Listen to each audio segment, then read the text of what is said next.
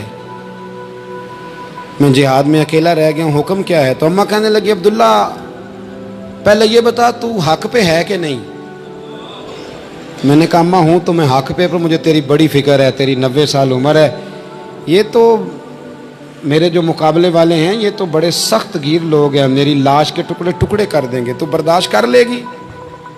تو حضرت اسماء نے پتہ کیا دلیرانہ جواب دیا تھا کہ بیٹا بکرے کو تکلیف صرف ذبح ہوتے وقت ہوتی ہے, جب اس کی کھال اتارتے ہیں پر اسے کوئی تکلیف نہیں ہوتی, جب اس کے ٹکڑے ٹکڑے کرتے ہیں اسے کوئی تکلیف. تو کہا بیٹا حوصلے کے ساتھ رہنا, صبر کے ساتھ رہنا, اگر تو حق پہ ہے پہلے یہ دیکھ لے اگر آپ حق پہ ہیں, اگر نہیں تو توبہ کر کے حق پہ آئیں, اور اگر آپ حق پہ ہیں تو پھر آپ یہ ذہن بنا لیں کہ حالات بدلیں گے اور جو آپ کا نظریہ ہے وہ غالب آ کے رہے گا. اگر آپ حق پہ ہیں تو پھر اللہ آپ کو توفیق دے گا, لیکن زندگی میں ان چیزوں سے بچیں. امام اعظم کے خلاف سازش رچی گئی. امام صاحب رحمۃ اللہ تعالیٰ علیہ کے پاس ایک بی بی دوڑی, حضور مسئلہ پوچھنا, آپ عورتوں سے ملا نہیں کرتے تھے, میں نے سوال کرنا ہے جی, جلدی جلدی سے اندر آ گئی. عورت جیسے ہی اندر داخل ہوئی باہر شور ہو گیا, امام صاحب کے پاس عورت ہے, اس نے بھی شور کر دیا کہ معاذ اللہ ثم معاذ اللہ, 10 درازی کیا امام اعظم نے. لوگ امام صاحب سے کہنے لگے اب پراپوگنڈا ہو گیا, سارے شہر میں بات پھیل گئی, حضور آپ جواب دیں, آپ بھی کو بات کریں. فرمانے لگے کیا جواب دوں, بی بی اکیلا تھا, میں اندر آئی ہے, باہر شور ہوا ہے, عورت کہہ رہی ہے میں اکیلا تھا, میں جواب دوں بھی تو میری گواہی کون دے گا, میرے ساتھ کھڑا کون ہوگا, اس وقت کون ہے جو اٹھ کے کہے گا کہ نہیں نہیں ایسی بات کوئی نہیں. یہ تو ماحول تو اور رخ اختیار کر گیا, تو حضور اب کیا کرنا ہے؟ تو آپ فرمانے لگے کرنا کیا ہے, میں کوئی لاوارث ہوں, رب رسول کا ماننے والا ہوں, میں فیصلہ اپنے اللہ پہ چھوڑتا ہوں. وہ بھی تو عدالت ہے نا. مصیبت یہ ہے کہ میں اور آپ سارے فیصلے خود کرنا چاہتے ہیں, حالانکہ خود کچھ فیصلے چھوڑ دینے چاہیے, وہی ہو تو بہتر ہے. فرمایا اللہ رسول پہ چھوڑتا ہوں, ختم ہو گئی بات. اب میں دلیل دوں گا بھی تو میری سنے گا کون؟ اس طرح کے ماحول میں کئی دفعہ آپ دلیل دیتے بھی ہیں تو کوئی سننے کو تیار, وقت فیصلے کرتا ہے, کون سنے گا؟ فرمایا بس ٹھیک ہے. لے گئے پکڑ کے کوتوال کے پاس, تھانے میں بند کر دیا. اب اتنا بڑا امام ہے, تھانے میں بند ہے, عورت بھی باہر بٹھا دی گئی. امام صاحب نے اس سے کوئی ڈسکس نہیں کی. جب اندر تشریف لے گئے, سپاہی 2-3 کھڑے تھے. امام صاحب او ہو, رب کریم کے بندوں کا وہی طریقہ. امام صاحب نے وضو کے لیے پانی مانگا, اور پھر امام اعظم نے نفلوں کی نیت باندھی, اور 2 رکعتیں پڑھ کے کہنے لگے مالک عزتیں بھی تیرے پاس ہیں, ذلتیں بھی تیرے پاس ہیں, تو جس حال میں ابو حنیفہ کو رکھے گا مجھے شکوہ کوئی نہیں, میں تیری رضا پہ راضی ہوں, جیسے تو چاہے میں راضی ہوں تیری رضا پہ. امام صاحب دعا مانگ رہے تھے تو آنسو ہاتھوں پہ گر رہے تھے.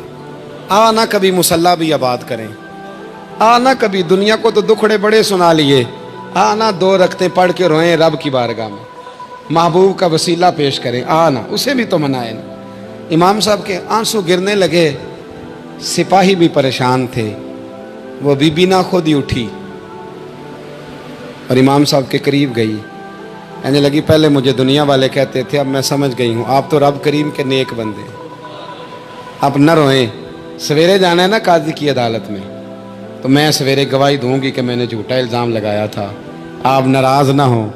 امام صاحب فرمانے لگے اس سے نہیں بات بنے گی, اگر تو نے کچھ کرنا ہے تو جو میں کہتا ہوں وہ کر. امام اعظم تھے نا, جو میں کہتا ہوں وہ کر. اس نے کہا جی وہ کیا؟ آپ فرمانے لگے اب تیری گواہی سے بھی بات اور ہو جائے گی, اس کو کہہ لیا ہے, اس کو منا لیا ہے, اس کی منت کر لی ہے, اس کو رشوت دے لی ہے, حالات کا تقاضا اب اور ہے, اب اس کا جواب بھی کچھ اور ہی ہے. با پردہ عورت تھی, برقعے میں لپٹی ہوئی, اس کو گھر بھیج دیا. وہ کوتوال سے کہنے لگی میں بیمار ہوں, مجھے چھٹی دے دو, سویرے آ جاؤں گی. مدعی مقدمہ تو میں ہوں, اب مدعی کو تھوڑی کوئی باندھ کے رکھے گا. خاتون گھر چلی گئی. صبح قاضی کی عدالت میں مقدمہ لگا. امام صاحب رحمۃ اللہ علیہ کٹہرے میں کھڑے ہیں. یار بڑا مشکل ہوتا ہے معزز آدمی کا کٹہرے میں کھڑا ہونا, لیکن مخلوق تو فنکار ہے, اس درجہ کے پل بھر میں یہ سنگے در کعبہ سے بھی اسنام تراشے، تم کون ہو کیا چیز ہے داغے کبابی، لوگوں نے تو مریم پہ بھی الزام تراشے۔ یہ نہیں نا باز آتے لوگ، پھر مرضی ہے نا، ہونا کٹہرے میں کھڑا ہونا پڑ ہی جاتا ہے۔ کٹہرے میں کھڑے ہیں امام اعظم، تو قاضی پوچھتا ہے آپ کی بڑی قدر ہے، بڑی اہمیت ہے، تو آپ اس عورت کے بارے میں کیا کہتے ہیں؟ تو امام صاحب فرمانے لگے یہ جو کہہ رہی ہے اس سے پوچھ لیں۔ تو خود خاتون کہنے لگی میرا امام صاحب سے تعلق ہے۔ آپ فرمانے لگے ٹھیک کہتی ہے۔ ساری بھری عدالت سب لوگ حیران، حضرت تعلق ہے؟ فرمایا ہاں۔ کس طرح؟ فرمانے لگے میری بیوی ہے، زوجہ میری اہلیہ ہے۔ جناب کس طرح؟ فرمایا محلے کی بیویاں بلا لو، اس کے ابا کو بلا لو، چہرہ دکھا لو۔ وہ سارے لوگ جمع ہو گئے، چہرہ کھول کے دیکھا تو امام صاحب کی زوجہ تھی۔ امام صاحب نے اس خاتون کو کہہ کے بھیجا تھا کہ یہی برقع میری بیوی کو دے کے سویرے بھیج دینا، یہی والا برقع جو تو نے پہنا ہے، اب گھر جا اور میری اہلیہ کو یہ برقع دے کے بھیج دینا۔ وہ برقع دے کے اس نے بھیج دیا۔ جب امام صاحب رحمت اللہ علیہ کی اہلیہ ثابت ہو گئی کہ یہ تو امام صاحب کی اہلیہ ہیں جو کھڑی ہیں، اب وہ جو سازش رچنے والے تھے وہ دائیں بائیں دیکھ رہے تھے، تو امام صاحب نے ایک بات کی جو بڑی شاندار ہے، فرمایا تدبیریں تم نے بھی کی تھی، پر جو تدبیر میرا رب فرماتا ہے نا، جو تدبیر میرا، فرمایا یہ ابو حنیفہ کی تدبیر نہیں، یہ تدبیر میرے اللہ کی ہے جو اس نے مجھے عطا فرمائی، مجھے سجھائی۔ اب قاضی صاحب نے حکم دیا کہ جتنے لوگوں نے الزام لگایا وہ سارے معافی مانگیں، وہ آئیں جس نے بات کی۔ بھائی وقت کو دیکھیں، فیصلے اللہ کے حوالے کریں۔ ہم لوگوں نے جھگڑے کر کر کے، دلائل دے دے کے، بحث کر کر کے معاملات کو اتنا الجھا لیا ہے۔ آپ یقین کریں ایک ایک خاندان کی 15 میٹنگیں اور پنچایتیں ہو جاتی ہیں، پر رزلٹ صفر ہے۔ وہ جی وہ فلاں چودھری صاحب اس کے ساتھ مل گئے تھے، فلاں آدمی ادھر چلا گیا تھا۔ آپ تھوڑا وقت دیں، صبر کریں، استقامت کا مظاہرہ کریں۔ آپ دیکھیں حالات کس کروٹ بیٹھتے ہیں۔ کئی دفعہ صلح کی پیشکش کی جناب ابو سفیان کو، لیکن وہ مانتے نہیں تھے۔ حضرت عباس فرماتے میں نے کئی دفعہ انہیں کہا، حدیبیہ میں بھی میں نے کہا، انہوں نے سخت شرائط کے ساتھ صلح کی، لیکن جب حضور لشکر لے کے گئے نا میدان میں، توجہ ہے میری بات پر، 10,000 کا لشکر گیا تو پھر ابو سفیان خود اٹھ کے حضرت عباس کے گھر گئے، کہنے لگے میں نے تو آج آپ کے بھتیجے کی شان دیکھی ہے۔ تو حضرت عباس کہنے لگے ابھی بھی وہیں کھڑے ہو، یہ بھتیجے کی شان نہیں، یہ اللہ کے محبوب کی شان ہے، یہ رسول کائنات کی شان ہے صلی اللہ علیہ۔ تو کہا اب میں صلح کرنا چاہتا ہوں، اب میری صلح کرا دو۔ وہاں بھی حضور نے یہ نہیں فرمایا جب ہم کہتے تھے تو کیوں نہیں آتا تھا، جب ہم معاہدات کرنا چاہتے تھے تو کیوں نہیں آتا تھا۔ میرے محبوب نے عزت دے دی، فرمایا تیرے ساتھ بھی صلح ہے، تجھے بھی معافی ہے، اور جو تیرے گھر میں داخل ہو جائے گا اسے بھی معافی ہے۔ ختم ہو گئی بات۔